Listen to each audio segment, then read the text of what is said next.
Good evening, everybody.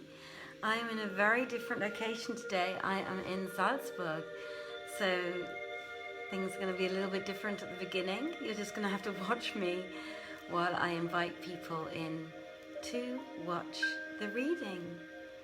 Enjoy. Listen to the music while you see me work.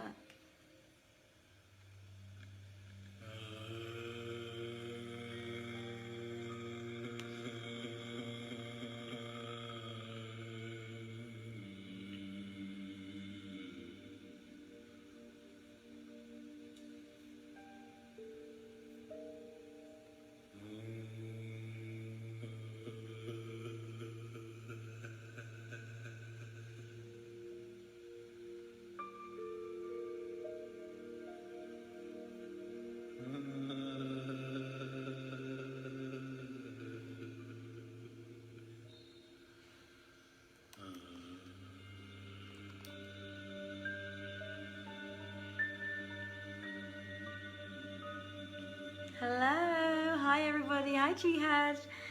I am just inviting everybody onto the show.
What I'm doing, I swear to God. Everything's so different again here. I'm gonna have to... Everything's so different again here.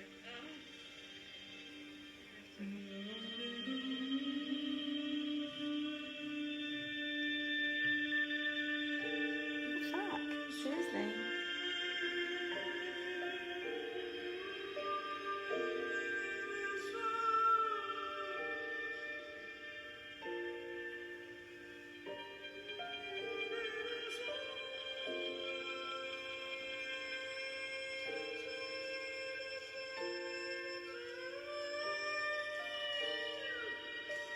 Okay, I'm going to start this again.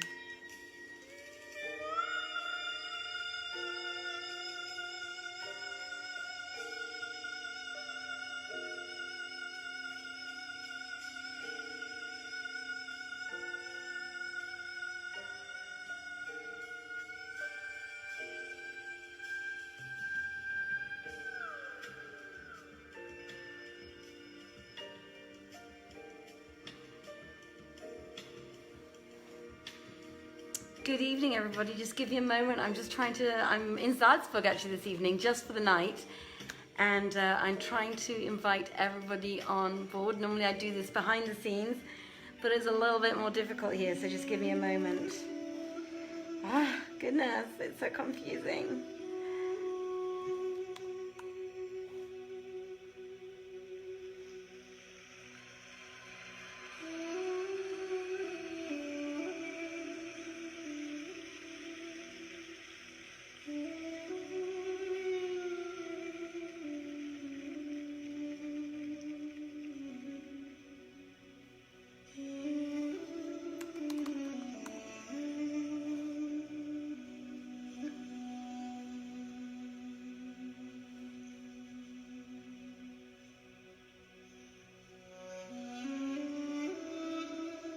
Getting there slowly but surely, and I will be with you in a minute to start our reading, I promise you.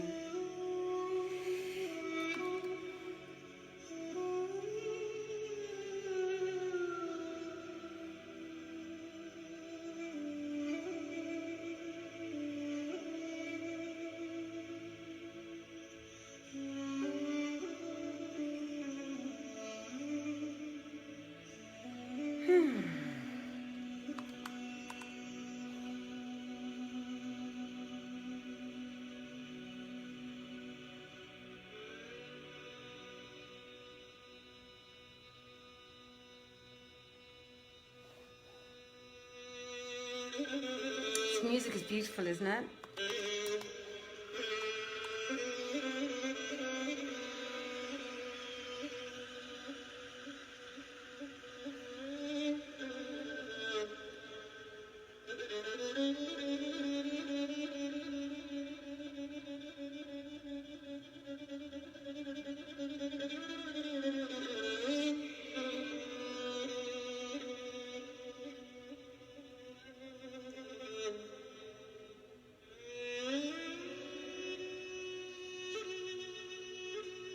All right.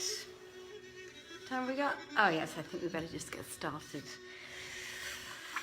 Okay, I am going to turn the music off.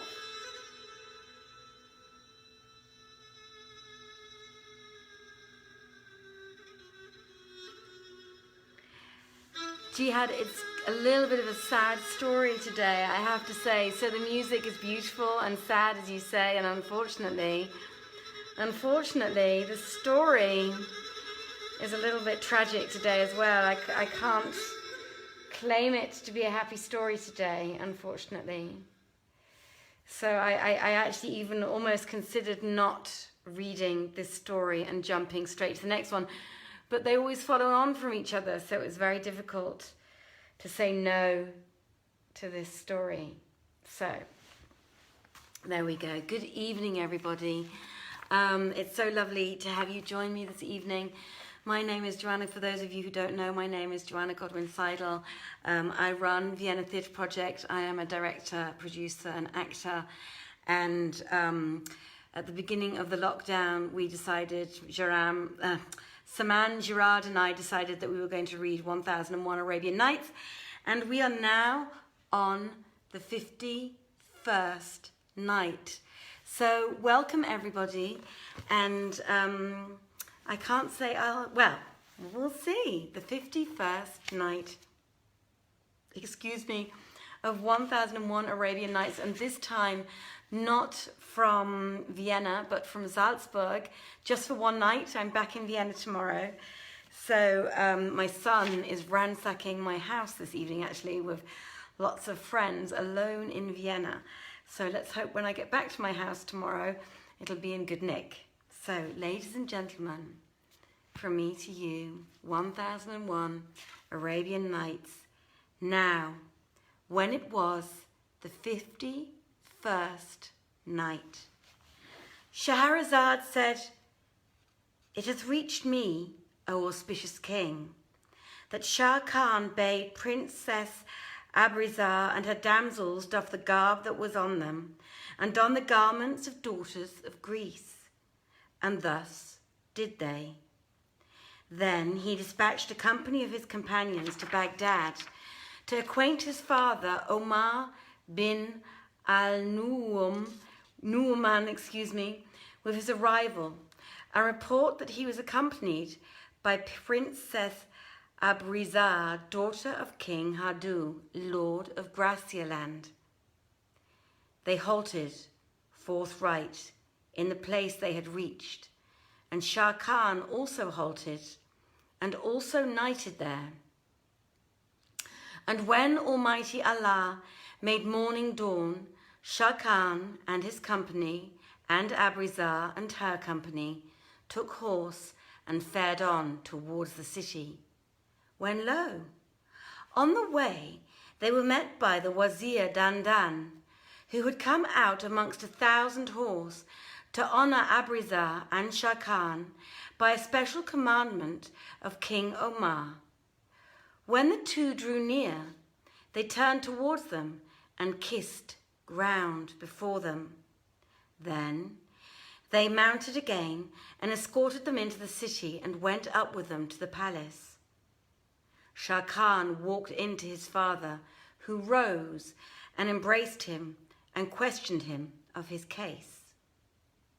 So he told him all that Abrizar had told him and what had passed between them, and said, "She hath parted from her sire and departed from her reign, and hath chosen to take the path with us, to make her abode with us. And indeed," he said to his father, "the king of Constantinople hath plotted to do us a mischief, because of his daughter Sophia. For that the king of Greece had made known to him her story and the cause of her being given to thee. And he, the Grecian king, not knowing her to be daughter of King Afridun, lord of Constantinople, and, had he known that, he would not have bestowed her upon thee, but he would have restored her to her parent. And of a verity, he continued, we were saved from these perils only by the Lady Abrizar, and never saw we a more valiant than she. And he went on to tell his father all that had passed from first to last of the wrestling and the single fighting. When King Omar heard the story of Shah Khan, Abrizar was exalted in his eyes, and he longed to see her and question her. Thereupon Shah Khan went out to her and said, the king calleth for thee. And she replied, I hear and I obey. And he took her and brought her in to his father, who was seated on his throne, and who, having dismissed his high officers, was attended only by his eunuchs. The princess entered, and kissing the ground between his hands, saluted him in choice terms. He was amazed at her eloquent speech, and thanked her for her dealing with her son Shah Khan, and bade her be seated. She sat down and unveiled her face.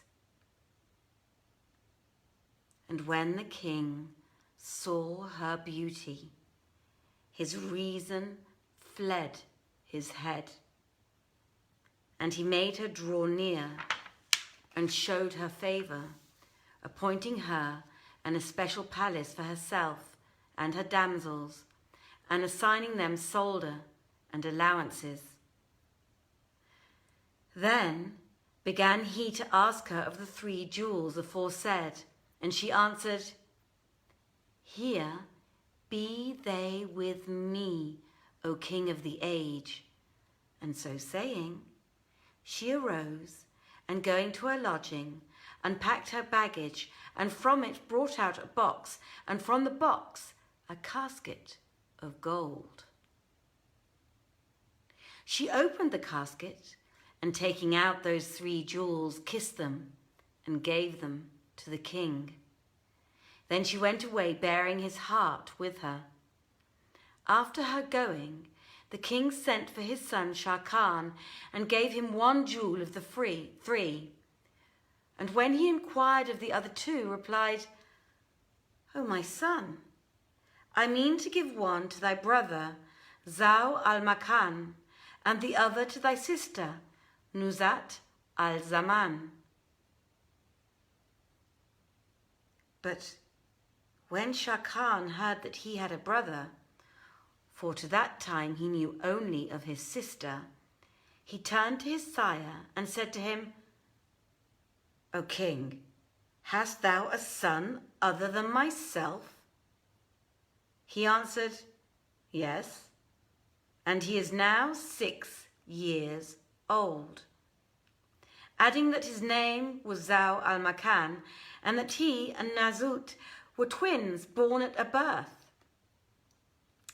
This news was grievous to Shah Khan, but he kept his secret and said, the blessings of Allah Most High be upon them. And he cast the jewel from his hand and shook the dust off his clothes. Quoth the king, how do I see thee change thy manner when hearing of this, considering that after me thou becomest heir of the kingdom? Of a truth, the troops have sworn to thee, and the emirs and the grandees have taken the oath of succession to thee, and this one of the 3 jewels is thine. Shah Khan bowed his head to the ground and was ashamed to bandy words of his parent. So he accepted the jewel and went away, knowing not what to do for exceeding wrath, and stayed not walking till he had entered Abrizar's palace. As he approached, she stood up to meet him and thanked him for what he had done and prayed for blessings on him and his sire. Then she sat down and seated him by her side. But when he had taken his place, she saw rage in his face and questioned him. Whereupon he told her that Allah had blessed his father with 2 children by Sophia, a boy and a girl, and that he had named the boy Zau al-Makan and the girl Nuzat al-Zaman, adding, "He hath kept the other 2 jewels for them, and hath given me one of thine, so I left it behind. I knew naught of Zau's birth till this day, and the twain are now 6 years old. So when I learnt this, wrath possessed me, and I tell thee the reason of my rage, and hide nothing from thee. But now I fear lest my father take thee to wife, for he loveth thee, and I saw in him signs of desire for thee. So what wilt thou say if he wish this?" Quoth she, "Know, O Shah Khan, that thy father hath no dominion over me, nor can he have me without my consent. And if he prevail over me by force, I will take my own life. As for the 3 jewels, it was not my interest that he should give any of them to either of his children, and I had not thought but that he would lay them up in his treasury with his things of price. But now I desire of thy favour that thou make me a present of the jewel which he gave thee, if thou have accepted it." "Hearkening and obedience," replied Shah Khan, and gave it to her. Then said she, "Fear nothing," and talked with him a while, and continued, "I fear lest my father hear that I am with you, and sit not patiently under my loss, but do his endeavours to find me. And to that end, may he ally himself with the king Afridun on account of his daughter Sophia, and both come on thee with armies, and so there befall great turmoil." When Shah Khan heard these words, he said to her, "O my lady, if it please thee to sojourn with us, take no thought of them. Though there gather together against us all that be on land and on sea." "'Tis well," she rejoined. "If ye entreat me fair, I will tarry with thee, and if ye deal evilly by me, I will depart from you." Then she bade her slave maidens bring food, so they set the tables, and Shah Khan ate a little and went away to his own house, disturbed and perturbed. Such was his case. But regarding the affairs of his father, Omar bin al-Nu'man, after dismissing his son Shah Khan, he arose, and taking the other 2 jewels, betook himself to the lady Sophia, who stood up when she saw him, and remained standing till he was seated. Presently, his 2 children, Zau and Nuzat, came to him, and he kissed them, and hung a jewel around each one's neck, at which they rejoiced, and kissed his hands. Then went they to their mother, who joyed in their joy, and wished the king long life.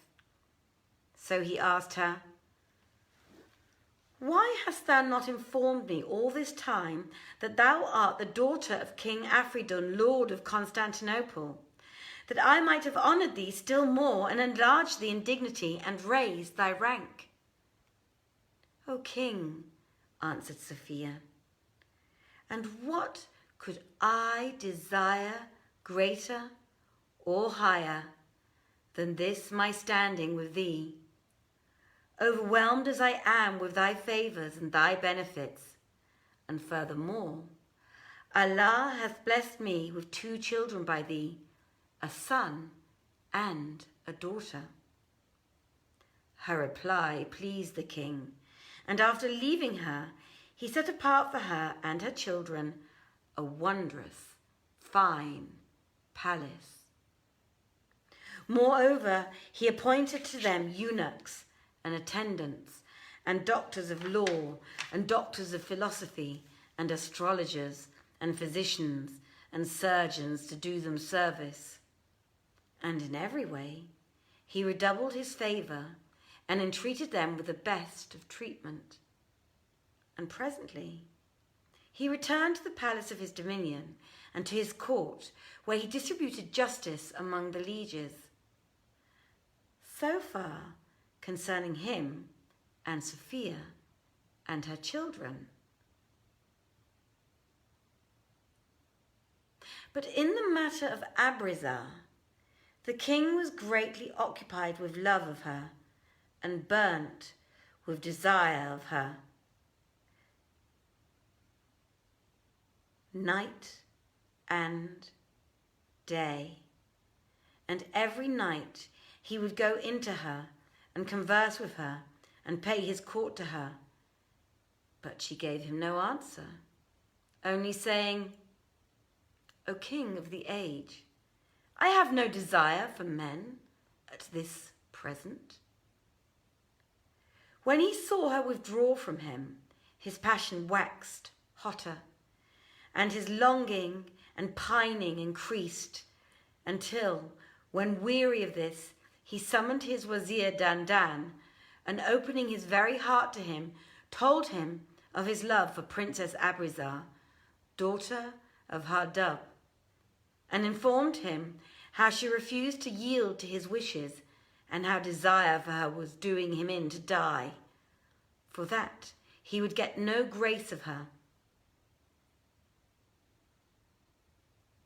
The wazir, hearing these words, said to the king,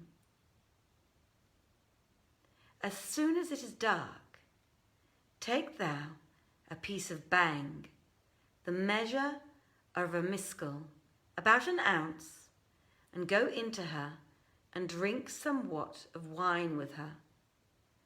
When the hour of ending the carousal shall draw near, fill her a last cup, and dropping therein the bang, give it to her to drink, and she will not reach her sleeping chamber ere the drug take effect on her. Then do thou go into her and take thy will of her, and such is my advice. Thy rede is a right, quoth the king. And seeking his treasury, he took thence a piece of concentrated bang. If an elephant smelt it, he would sleep from year to year. This he put into his bosom pocket, and waited till some little light of the night had come, and went by, when he betook himself to the palace of Princess Abrizar, who, seeing him, stood up to receive him. But he bade her sit down. So she sat down, and he sat by her, and he began to talk to her, and talk with her of wine and wassail. Whereupon she furnished the carousing table and placed it before him. Then she set on the drinking vessels and lighted the candles, and ordered to bring dried fruit and sweetmeats and all that pertaineth to drinking. So they fell to tippling, and the king ceased not to pledge her, till drunkenness crept into her head. And seeing this, he took out the bit of bang from his pocket, and holding it between his fingers, filled a cup with his own hand and drank it off. Then, filling a second, he said, to thy companionship, and dropped the drug into her cup, she knowing naught of it. She took it and drank it off. Then she rose and went to her sleeping chamber. He waited for less than an hour till he was assured that the dose had taken effect on her and had robbed her of her senses. When he went into her and found her thrown on her back, and she had doffed her petticoat trousers, and the air raised the skirt of her shift and discovered what was between her thighs. When the king saw the state of things, and found a lighted candle at her head and another at her feet, shining upon what her thighs enshrined, he took leave of his 5 senses for lust, and Satan seduced him, and he could not master himself, but put off his trousers and fell upon her, and abated her maidenhead.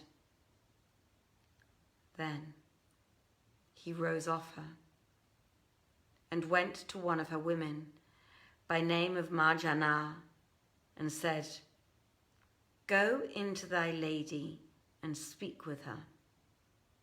So she went into her mistress and found her lying on her back insensible, with the blood running down the calves of her legs. Whereupon she took a kerchief and wiped away the blood, and lay by her that night. As soon as Almighty Allah brought the dawn, the handmaid Marjana washed her mistress's hands and feet, and brought rose water, and bathed her face and mouth with it, whereupon she sneezed and yawned, and cast up from her inside that bit of bang like a bolus. Then she revived, and washed her hands and mouth, and said to Marjana, "Tell me, what hath befallen me?" So she told her what had passed, and how she had found her lying on her back, with the blood running down.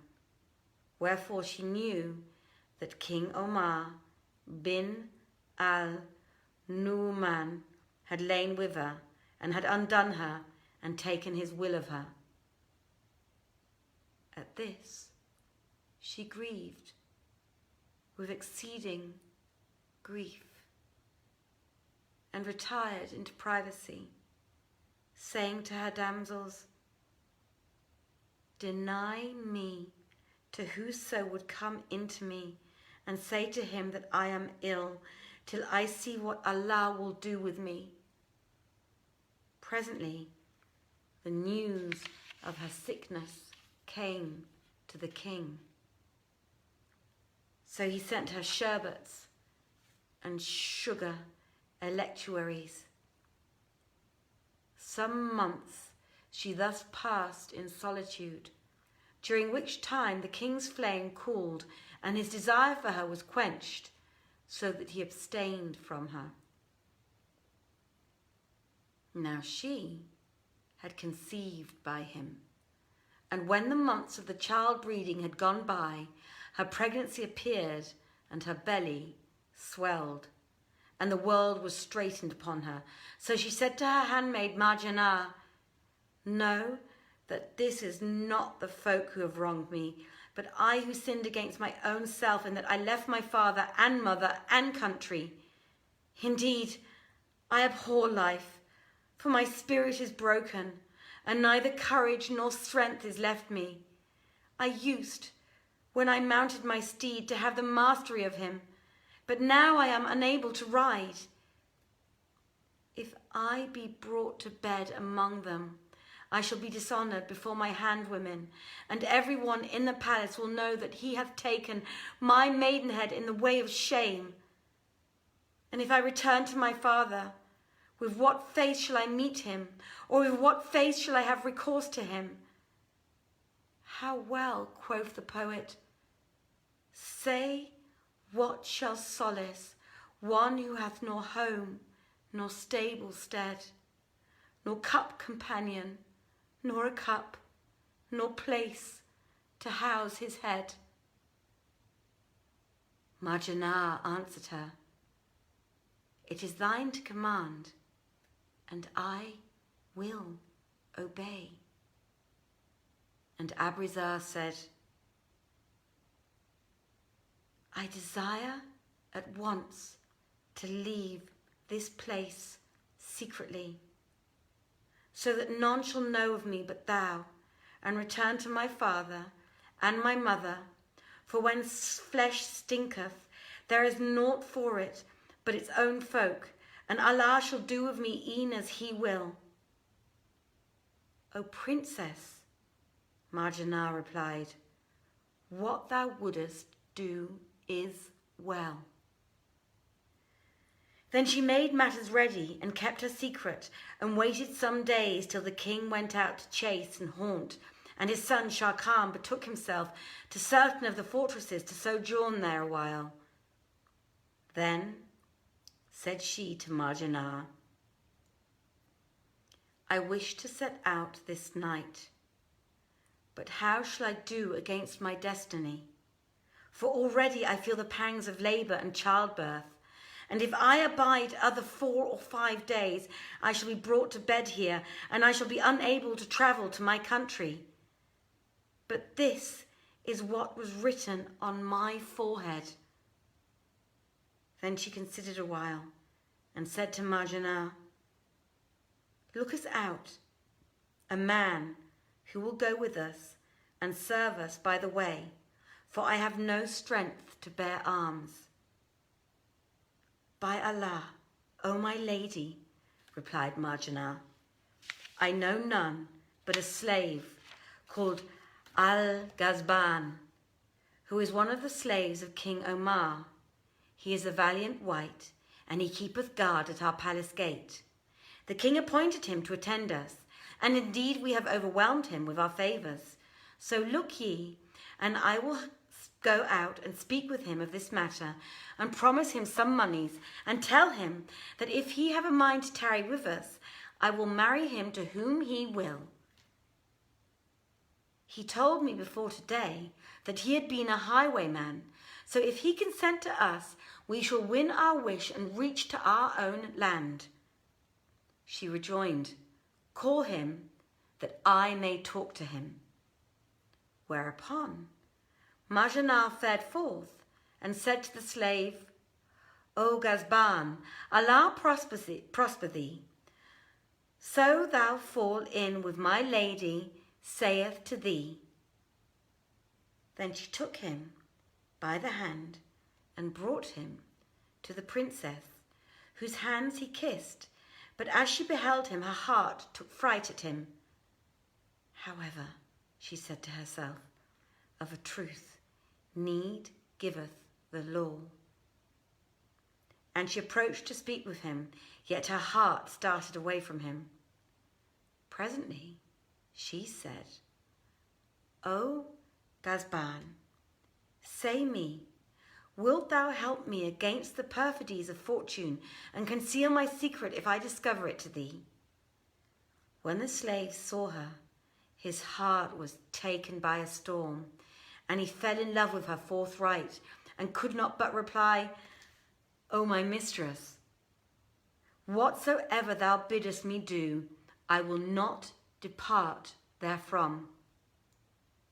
Quoth she, "I would have thee take me at this hour, and take this my handmaid, and saddle us 2 camels and 2 of the king's horses, and set on each horse a saddlebag of goods and somewhat of provaunt, and go with us to our own country, where, if thou desire to abide with us, I will marry thee to her thou shalt choose of my handmaidens, or, if thou prefer, return to thine own land.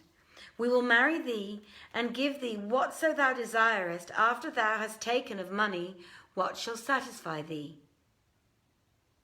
When Al-Ghazban heard this, he rejoiced with great joy, and replied, "O my lady, I will serve both of you with mine eyes, and will give at once and saddle the horses." Then he went away gladsome, and saying to himself, I shall get my will of them, and if they will not yield to me, I will kill them both and take their riches.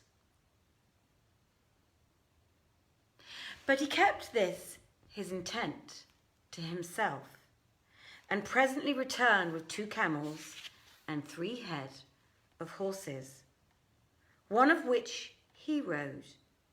And Princess Abrizar made Marjanah mount the 2nd, she mounting the 3rd, albeit she was in labour pains and possessed not her soul for anguish.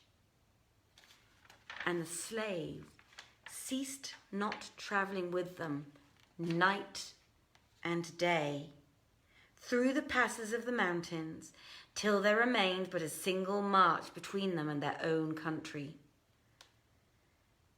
When the travail pangs came upon Abrizar, and she could no longer resist, so she said to Al-Ghazban, set me down, for the pains of labour are upon me. And she cried to Marjanah, do thou alight and sit by me and deliver me.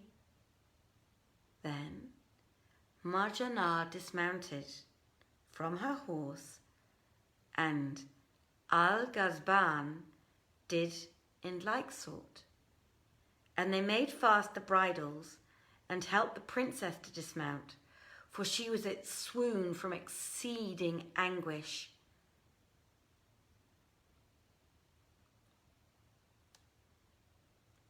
When Al-Ghazban saw her on the ground, Satan entered into him, and he drew his falchion, and brandishing it in her face, said, O my lady, vouchsafe me thy favours.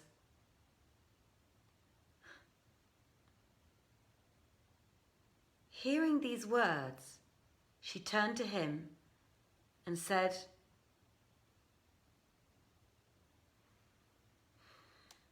it remaineth for me only that I yield me to slaves after having refused kings and braves. And Shahrazad perceived the dawn of day and ceased to say her permitted say.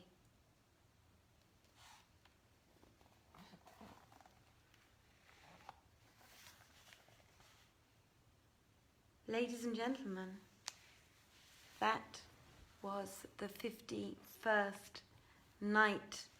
It was a very unwelcome story to a certain extent this evening. As I said at the beginning, for those of you who missed it, I was actually not even sure that I wanted to read it. But it is part of 1001 Nights, and it's part of the history of these stories.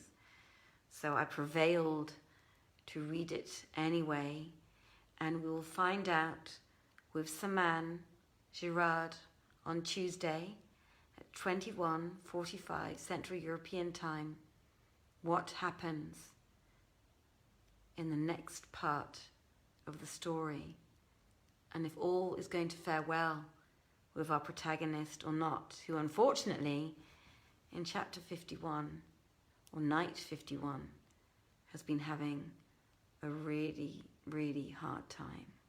So, I'm not going to say anything. I'm going to leave you with this story where it is. I'm going to wish you all a wonderful weekend and a very successful start to your week on Monday. Many salams. Good night, everybody. Take care. Bye-bye.